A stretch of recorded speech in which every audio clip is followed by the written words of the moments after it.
রামকৃষ্ণ, তাই তো? জি। বাড়ি কোথায়? বাড়ি হলো লালমনিরহাট। লালমনিরহাট। জি। আচ্ছা, তো এই যে আসার সাথে সাথে যে তুমি কান্নাকাটি করলে, কারণটা কি শুনি?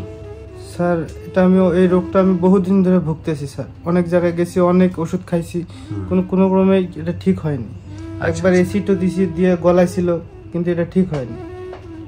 আচ্ছা, ঠিক হয়নি, তাই তো? জি স্যার, এটাতে অনেক কষ্ট হয়, রাত্রে ভালো মতো ঘুম হয় না, মাথা সবসময় ব্যথা করে। আসলে এই ছেলেটা আমার চেম্বারে এসেই সে কান্নাকাটি করছে। আমি বললাম, তুমি কান্নাকাটি করো না, আগে তোমার সমস্যা কি আমাকে একটু বলো। তো বলতে বলতে যখন কাঁদতে কাঁদতে আমাকে জানাচ্ছিল যে স্যার, আমি আমার বাবাকেই দেখিনি, বয়স যখন 4-5 মাস তখন আমি বাবাকে হারিয়েছি। শুনে আমার ভীষণ কষ্ট লাগলো। আমি বললাম, চলো কিভাবে? বললো যে সে নিজেই নাকি একটা চাকরি করে, ছোটখাটো চাকরি করে, সে তার মাকে নিয়ে চলছে। চিকিৎসা যে করাবে সে টাকাও তার নাই, এটা বলছি আর কাছে।